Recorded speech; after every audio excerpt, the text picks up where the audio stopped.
Shalom, saudara sekalian. Mari kita buka kitab Habakuk. Hari ini hari yang terakhir kita mempelajari kitab Habakuk. Pasal 3 ayat 3 sampai ke 19. Tetapi hari ini naskahnya lumayan panjang, jadi kita akan pilih beberapa ayat saja. Sekarang kita hanya baca ayat ke-16. Ayat ke-16 dulu.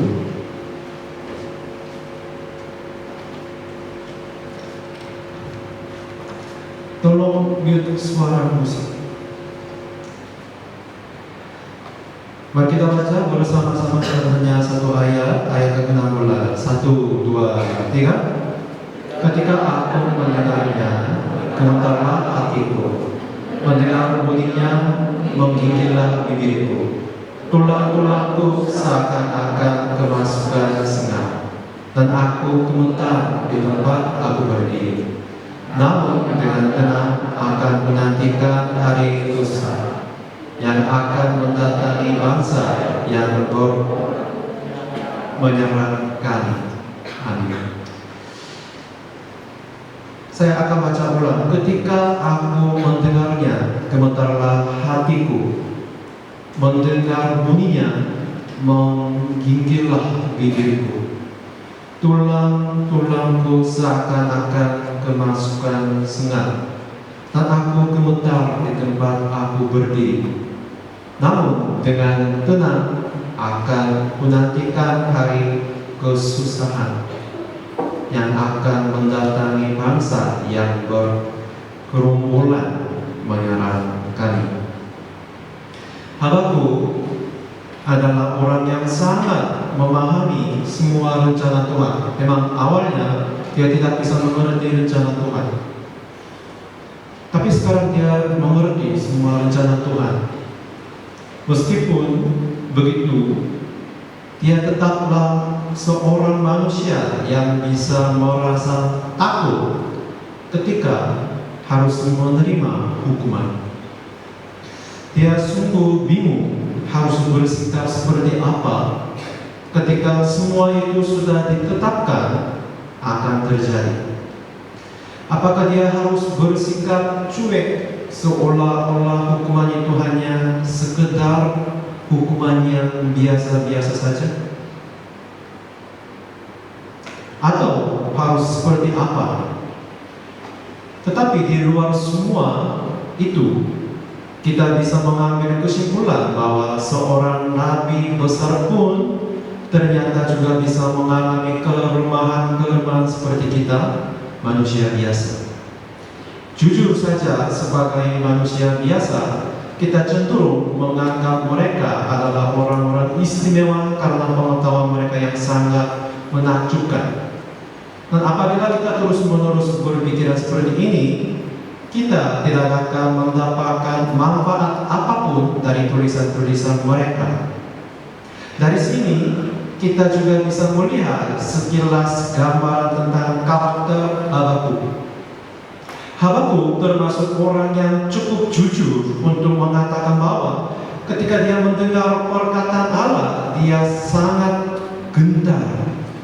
Sebenarnya ketika Tuhan tinggal di dunia sebagai manusia, dia pun tidak luput dari kelemahan manusia. Katanya, mari kita baca bersama-sama 1, 2, 3. Berjaga-jagalah dan berdoalah.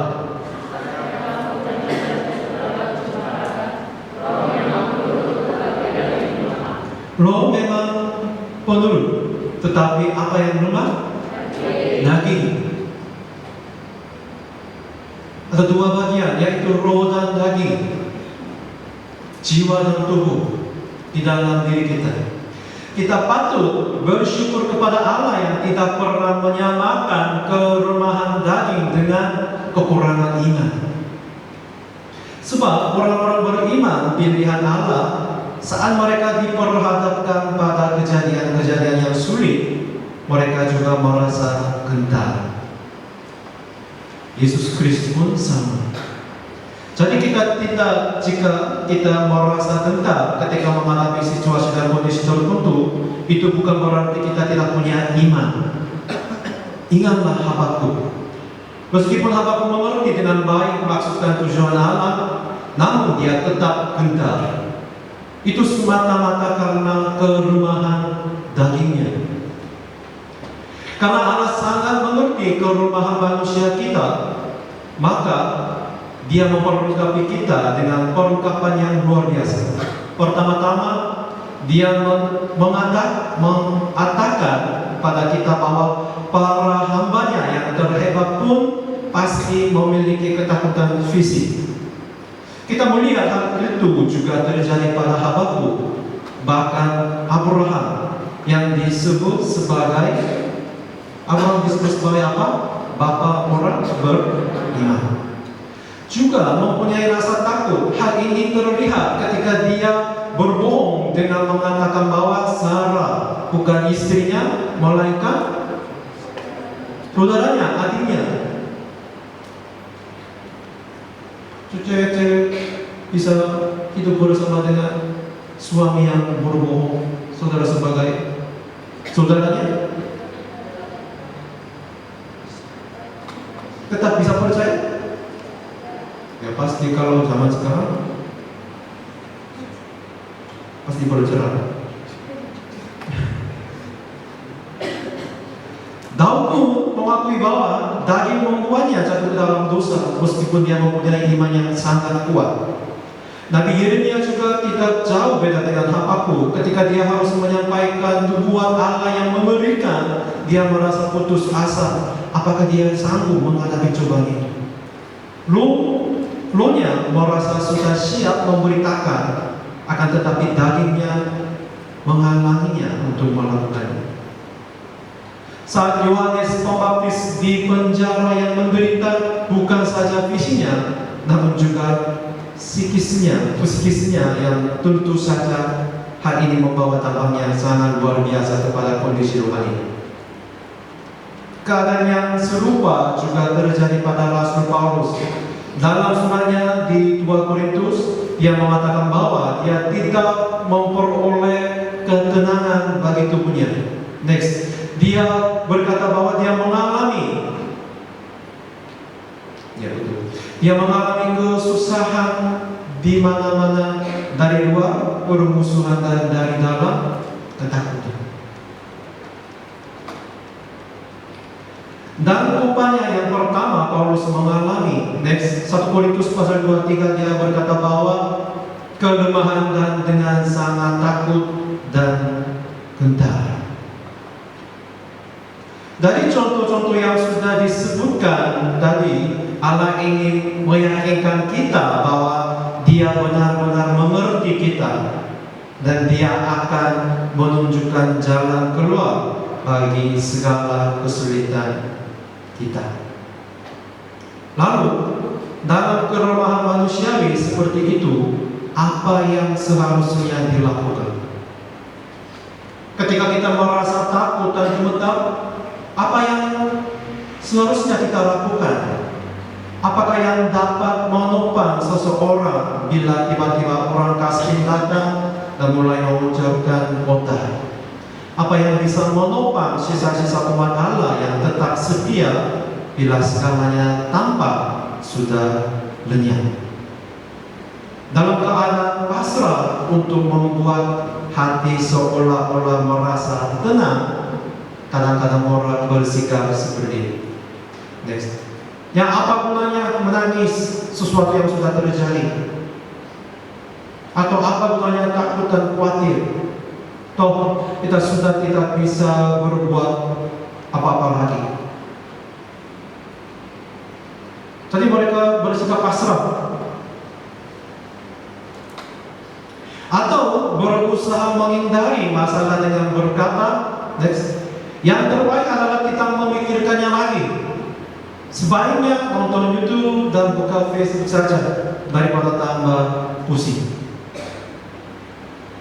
Sikap-sikap seperti ini merupakan upaya yang biasa dilakukan oleh orang-orang untuk melarikan diri dari kenyataan. Bukan lagi meminta nasihat supaya bisa bersikap lebih berani dalam menghadapi kenyataan.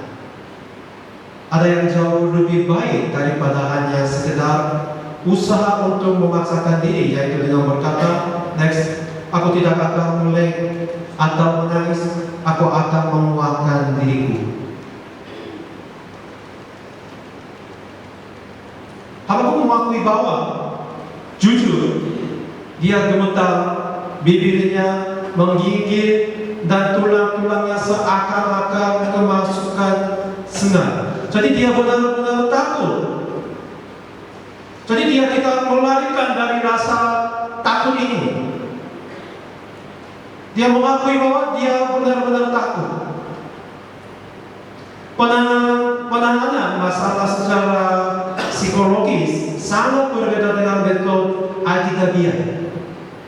Kadang-kadang memang terasa kejam bila kita berkata kepada seseorang yang sedang berada dalam kegentaran yang amat sangat dengan kata-kata, kuasailah dirimu.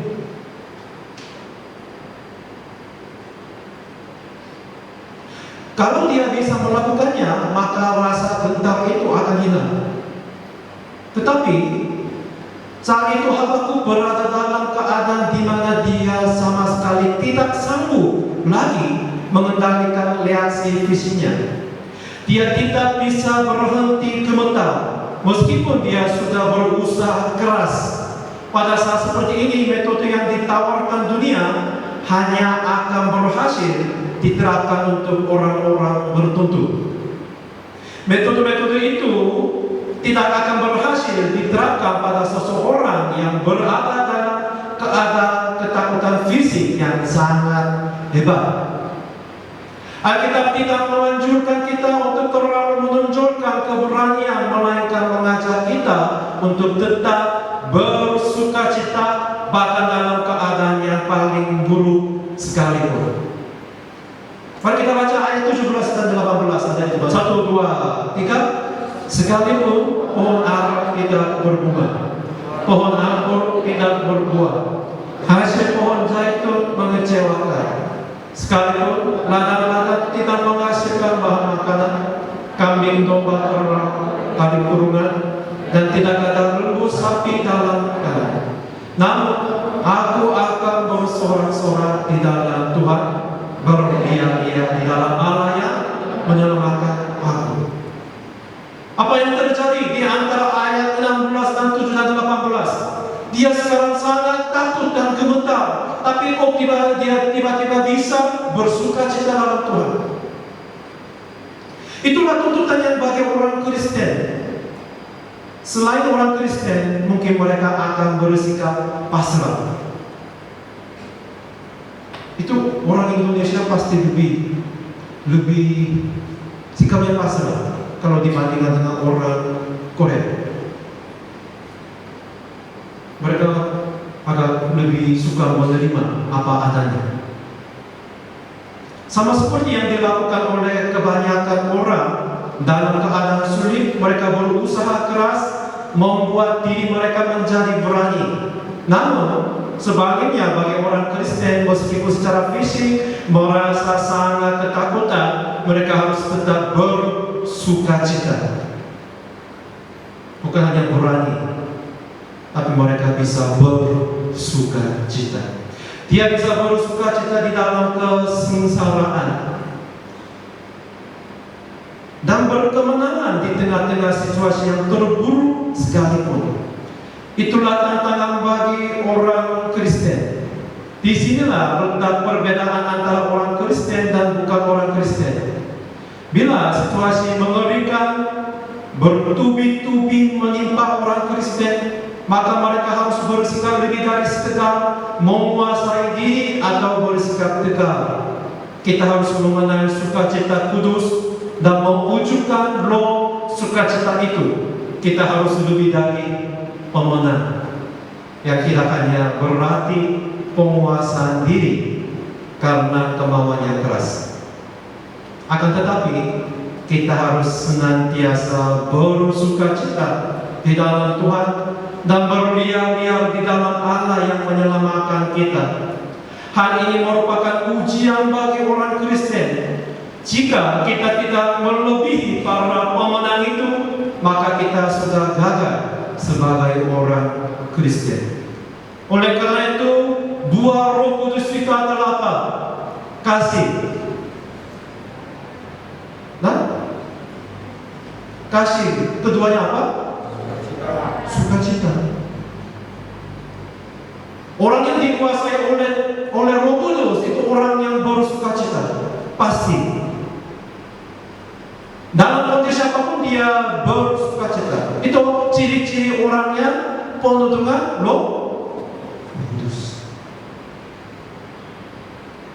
Itu tidak berarti mereka tidak akan mengalami hal-hal yang mengecewakan mereka, membuat mereka putus asa. Tidak.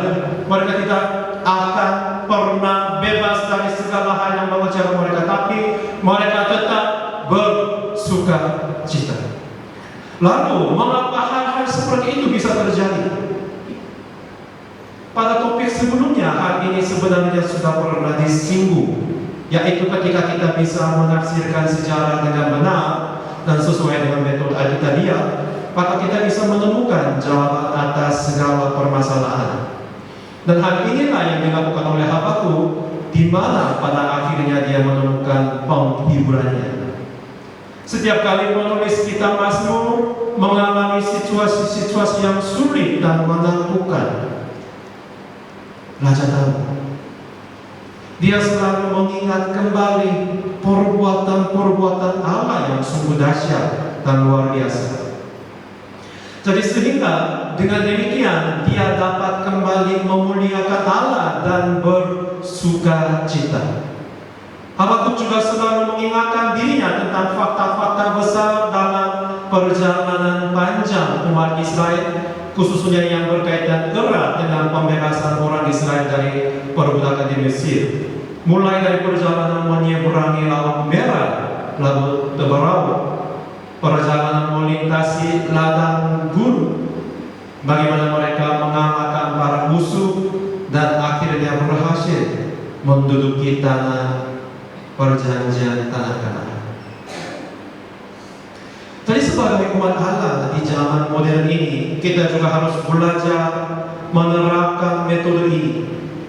Karena hanya inilah yang akan membuat kita menjadi kuat dalam mengarungi hari demi hari yang terbentang luas di hadapan kita.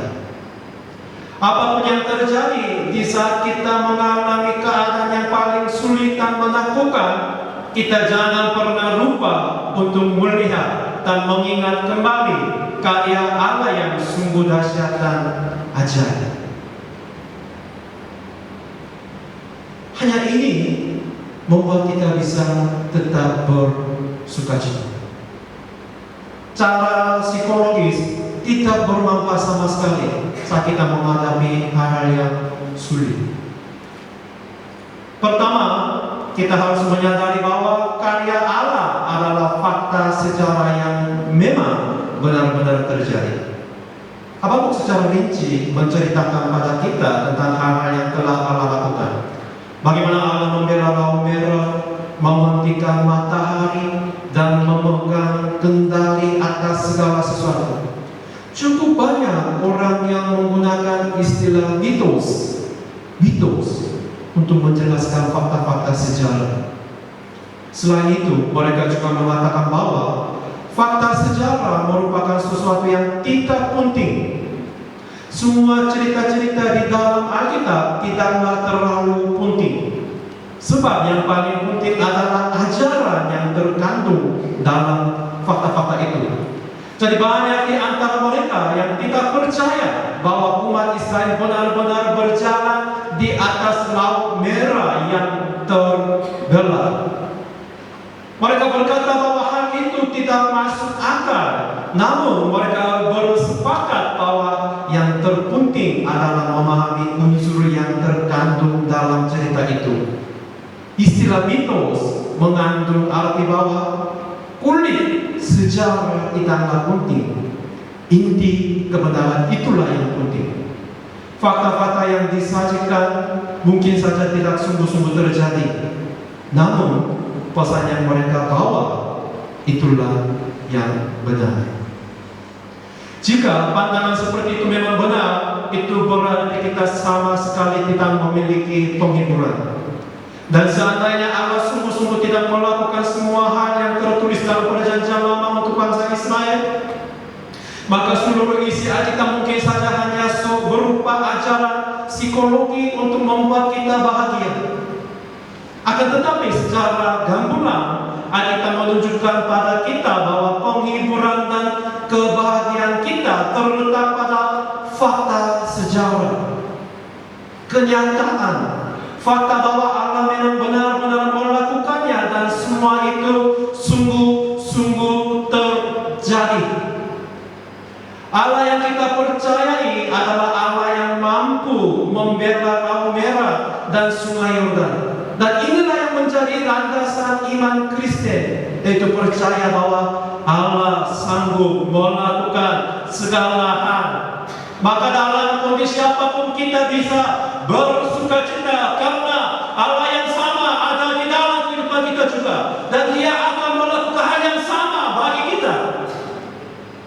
Tanpa iman itu tidak ada yang membuat kita bersuka cita.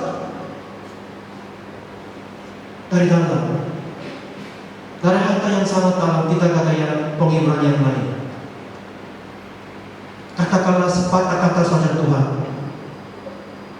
aku akan sembuh. Jika tidak ada iman seperti ini, saudara-saudara kena kanker, dokter angkat tangan. Apa yang membuat kita tetap bersuka cita? Tidak ada yang lain sama sekali. Tidak ada. Oleh karena itu bisa dikatakan kalau landasan iman Kristen berbeda dengan landasan iman agama lain yang mungkin didasari oleh suatu gagasan atau suatu ide-ide. Kita dengan tegas harus menolak setiap teori modern mengenai mitos. Kepercayaan kita pada fakta-fakta tentang kemuliaan Tuhan adalah yang paling penting. Setelah melihat fakta-fakta sejarah yang ada, yang harus kita lakukan adalah selalu mengandalkan kuasa Allah yang besar. Apapun mengingatkan dirinya tentang mujizat-mujizat yang dilakukan Allah di Mesir. Mari kita baca bersama-sama ayat 4 dan 5. 1, 2, 3. Ada kilauan seperti cahaya, sinar cahaya dari sisinya, dan disitulah terselubung kekuatannya. Mendahului dia berjalan penyakit sangkar dan demam mengikuti jejaknya. Lalu dia berbicara mengenai terbelanya Laut Merah. Ayat 8, 1, 2, 3. Terhadap sungai-sungai yang Tuhan, terhadap sungai-sungai murka-Mu bangkit, atau terhadap tahukah amarahmu sehingga engkau mengendarai kuda dan kereta kemenangan. Kita harus sungguh-sungguh percaya bahwa Firaun dan pasukannya tergelam di Laut Merah. Cerita ini bukan hanya sekedar dongeng, melainkan suatu peristiwa yang benar-benar terjadi di mana Allah menunjukkan kuasa-Nya. Tadi saudara-saudara jangan sebut Laut Merah dengan Laut Tebarau, karena Laut Tebarau itu sesuai dengan ajaran yang sesat. Banyak orang pikir Laut Merah itu dalamnya tidak dalam, karena Tebarau mereka ada di biasanya dalamnya tidak begitu dalam, bukan laut. Jadi banyak orang pikir, oh itu bukan Laut Merah, Laut Tebarau, jadi tidak dalam. Jadi manusia bisa menyeberangi Laut Tebarau tanpa mujizat. Tapi pondasinya tidak kuat, ada banyak kur-kur. Jadi kalau masuk pasukan dan kereta, akhirnya mereka tidak bisa keluar. Mereka tidak percaya pada mujizat Tuhan. Mereka Mereka ingin menjelaskan segala sesuatu sesuai dengan masuk akal manusia.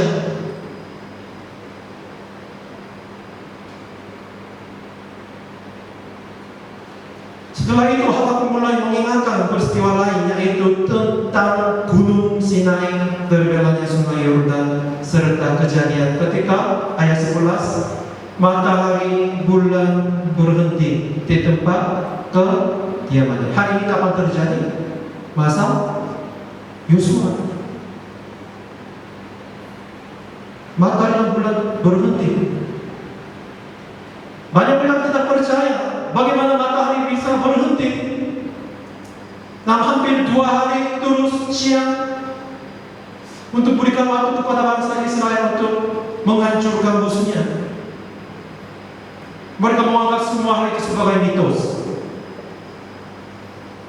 Tetapi ini benar-benar terjadi. Allah menahan matahari supaya bangsa Israel bisa menang. Apabila Allah sudah menghendaki sesuatu terjadi, pastilah hal itu akan terjadi. Habakuk sedang merenungkan kebesaran dan kuasa Allah, serta hal-hal ajaib yang telah Allah lakukan bagi umatnya. Jika semua mujizat-mujizat itu palsu, jadi di mana penghiburan bagi kita? Next. Fakta-fakta itu merupakan sesuatu yang penting karena menyatakan kebesaran, kekuasaan, dan keajaiban Allah. Dan hanya ini memberikan sukacita kepada kita. Allah kita adalah Allah yang berfirman-Nya benar dan selalu menepati janjinya. Habakuk meyakinkan dirinya bahwa dalam peristiwa-peristiwa ini Allah sedang memenuhi janjinya pada Abraham yang diulang lagi pada Ishak dan Yakub. Allah telah berkata bahwa mereka adalah umat-Nya dan bahwa Dia memiliki rencana-rencana besar bagi mereka. Sehingga meskipun mereka tampak tidak berdaya di Mesir, sesungguhnya Dia akan membawa mereka kembali keluar, serta akan selalu menyertai mereka dalam segala persoalan. Kita telah melihat dengan jelas cara-cara yang disediakan oleh Allah untuk mengatasi ketakutan yang tidak bisa kita kendalikan sendiri. Ketika kita mau sejenak kembali melihat ke belakang dan memikirkan Allah, pasti Allah akan memberi ketenangan sama seperti yang dilakukannya kepada Habakuk. Dengan merupakan ketegangan dan mulai merenungkan tentang bagaimana kemuliaan dan kuasa Allah yang begitu dahsyat, Habakuk dipenuhi kekaguman dan kembali bersukacita. Pada akhirnya dia mendapatkan kekuatan untuk menghadapi apapun yang akan datang. Apapun yang terjadi, dia tetap bisa bersukacita dan berlian di dalam Tuhan yang menyelamatkannya. Dia juga akhirnya tahu bahwa Allah tidak akan pernah melupakannya dan akan membuatnya mampu mengatasi segala masalah. Saya ingin mengakhiri penyampaian firman Tuhan dengan mengambil kesimpulan. Allah kita adalah Allah Maha Kuasa dan dahsyat. Fakta-fakta keselamatan besar yang dikerjakan Allah melalui Kristus membuktikan hal ini. Kekuasaan Tuhan, kebesaran Tuhan, keajaiban Tuhan tidak pernah berubah. Allah yang melakukan mujizatnya pada zaman Abraham, Raja Daud, dan zaman Yesus Kristus bisa juga melakukan mujizat di dalam kehidupan kita. Amin.